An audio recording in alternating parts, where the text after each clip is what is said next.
प्यासी धरती, गहरी उम्मीद। सुखपुर की हरियाली और विनाश की आहट। उत्तर भारत के मैदानी इलाके में बसा सुखपुर गांव किसी जन्नत से कम नहीं था।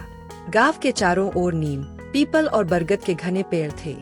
गांव के बीच से नीलधारा नाम की एक छोटी नदी बहती थी, जो सालों भर कलकल करती संगीत सुनाती रहती थी। यहाँ की मिट्टी इतनी उपजाऊ थी कि लोग कहते थे, सुखपुर की धूल में भी दाना डालो तो सोना उगता है। राम सिंह, धरती का बेटा। इसी गांव में राम सिंह नाम का एक किसान रहता था। राम सिंह की कदकाठी मजबूत थी और उसके चेहरे पर हमेशा एक आत्मविश्वास वाली मुस्कान रहती थी। उसके पास पुश्तैनी 10 बीघा जमीन थी। राम सिंह के लिए खेती केवल पेट भरने का साधन नहीं थी, बल्कि उसकी पूजा थी। वह सुबह 4 बजे उठकर अपने दोनों बैलों, हीरा और मोती, के गले में बंधी घंटियों की आवाज के साथ खेतों की ओर निकल जाता था। राम सिंह की पत्नी राधा एक संस्कारी और मेहनती महिला थी। उनका एक छोटा सा घर था, जिसके आंगन में हमेशा चहल पहल रहती थी। उनके 2 बेटे अर्जुन और माधव और एक छोटी बेटी थी जिसका नाम सब प्यार से गुड़िया बुलाते थे। राम सिंह का सपना था कि वह अपनी इस जमीन की बदौलत अपने बच्चों को शहर के बड़े स्कूल में पढ़ाएगा और उन्हें बड़ा आदमी बनाएगा। समृद्धि के दिन। उस समय सुखपुर में खुशहाली का बोलबाला था। खेतों में जब गेहूं की फसल लहलहाती तो ऐसा लगता था मानो धरती ने सुनहरी चादर ओढ़ ली हो। राम सिंह अपने खेतों में जी तोड़ मेहनत करता था। वह हर पौधे को अपने बच्चों की तरह सींचता था। दोपहर को जब राधा सिर पर टोकरी रखे, ताजी रोटियां और आम का अचार लेकर खेत पर आती, तो पूरा परिवार नीम की छांव में बैठकर भोजन करता। उस समय पानी की कोई कमी नहीं थी। कुएं लबालब भरे रहते थे और नदी का जल स्तर भी बना रहता था। गांव की चौपाल पर शाम को कक्का, गांव के सबसे बुजुर्ग, अपनी कहानियां सुनाते थे। लोग आने वाले त्योहारों की योजना बनाते थे। किसी को अंदाजा भी नहीं था कि प्रकृति उनके धैर्य की परीक्षा लेने वाली है। प्रकृति का बदलता मिजाज। खुशहाली के उस दौर में बदलाव की शुरुआत बहुत धीमी थी। पहले साल मानसून थोड़ा देरी से आया। बादलों ने आसमान में डेरा तो डाला, पर वे बिना बरसे ही निकल गए। राम सिंह ने सोचा कि शायद इस बार देवराज इंद्र थोड़े नाराज है। उसने और गांव वालों ने मिलकर मंदिर में हवन किया और कुछ दिनों बाद बारिश हुई भी, लेकिन वह पहले जैसी झमाझम बारिश नहीं थी। अगले साल स्थिति और बिगड़ गई। जून का महीना बीत गया, जुलाई आधा निकल गया, पर आसमान साफ और तपता हुआ रहा। सूरज की किरणें अब फसलों को पोषण देने के बजाय उन्हें झुलसाने लगी थीं। राम सिंह रोज सुबह उठकर आसमान की ओर टकटकी लगाकर देखता, पर वहाँ केवल नीला सन्नाटा मिलता था। पहली दरार। राम सिंह ने देखा कि उसके खेत की मिट्टी, जो हमेशा मुलायम रहती थी, अब पत्थर जैसी सख्त होने लगी थी। जमीन के सीने पर बड़ी बड़ी दरारें पड़ने लगी थीं। वह अक्सर उन दरारों को देखकर सिहर जाता था। उसे लगता था मानो उसकी माँ धरती प्यास से तड़प कर अपना मुंह खोल रही हो। गांव के कुओं का पानी नीचे जाने लगा। औरतों को पानी भरने के लिए अब घंटों इंतजार करना पड़ता था। नीलधारा नदी, जो कभी उफान पर रहती थी, अब एक पतली धार में बदल गई थी। मछली पकड़ने वाले जाल अब खाली आने लगे थे। राम सिंह का संघर्ष शुरू। अपनी सूखती फसल को बचाने के लिए राम सिंह ने रात दिन एक कर दिया। वह दूर नदी के बचे हुए गड्ढों से घड़ों में पानी भरकर लाता और एक एक पौधे की जड़ में डालता। लेकिन 10 बीघा जमीन के लिए यह कोशिश वैसी ही थी जैसे ऊंट के मुंह में जीरा। उसके हाथ छिल गए थे, कंधे सूज गए थे, पर वह हार मानने को तैयार नहीं था।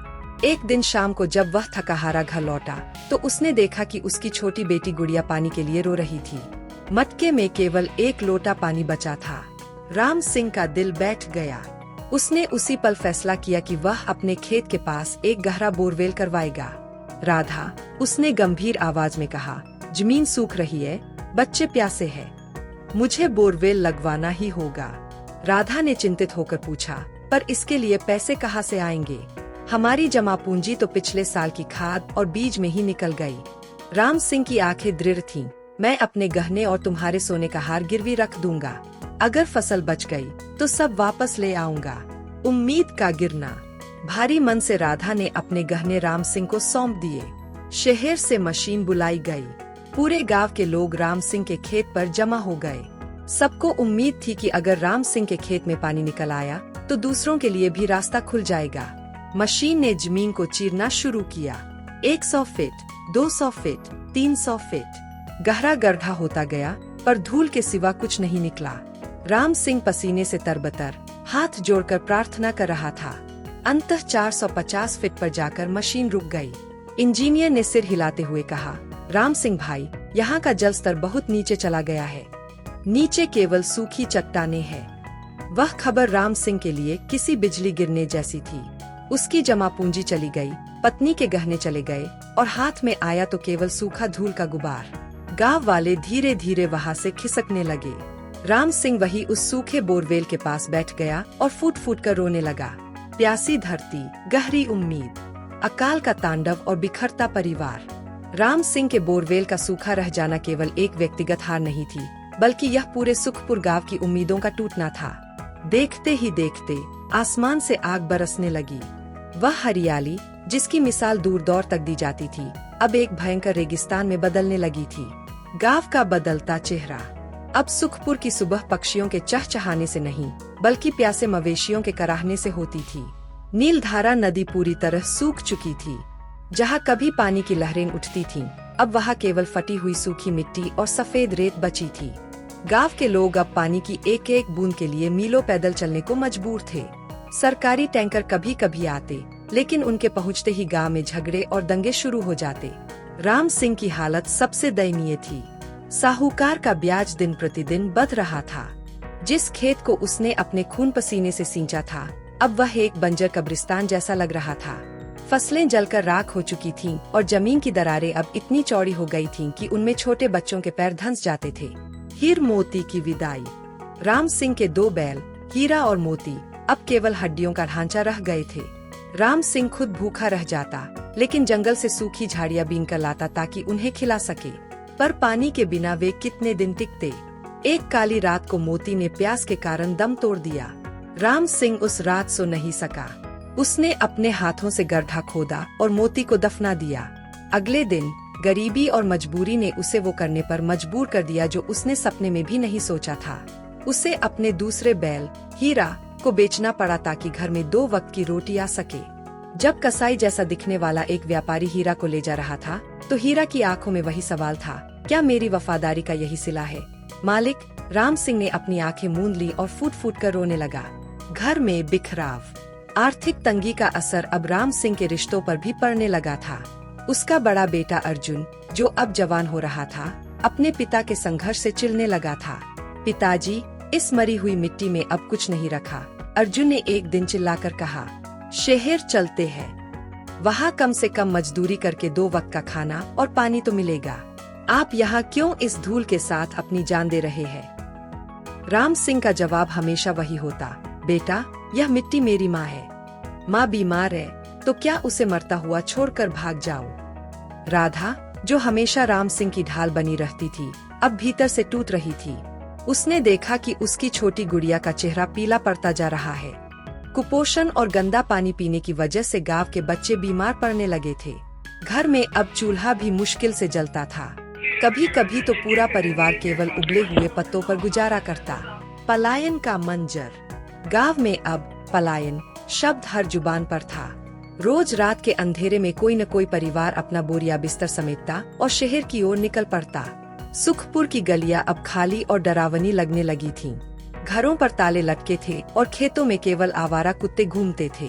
साहूकार धनीराम अब राम सिंह की जमीन पर गिद्ध की तरह नजरें गड़ाए बैठा था। उसने साफ कह दिया था, राम सिंह, या तो मेरा कर्ज चुकाओ या फिर इन कागजों पर अंगूठा लगाकर यह बंजर जमीन मेरे नाम कर दो। राम सिंह ने कुछ नहीं कहा। उसने अपने सूखे खेत के बीचों बीच खड़े होकर आसमान की तरफ देखा। सूरज ढल रहा था और चारों तरफ धूल का गुबार था। उसके पास अब न धन था, न पशु और न ही परिवार का पूरा साथ, पर उसके अंदर कहीं न कहीं एक छोटी सी लौ अभी भी जल रही थी। एक ऐसी लौ जो उसे हार मानने से रोक रही थी। एक रहस्यमय मुलाकात। उसी शाम जब राम सिंह बेसुध होकर धूल भरी सड़क पर बैठा था, उसे एक साधु जैसा दिखने वाला वृद्ध व्यक्ति मिला।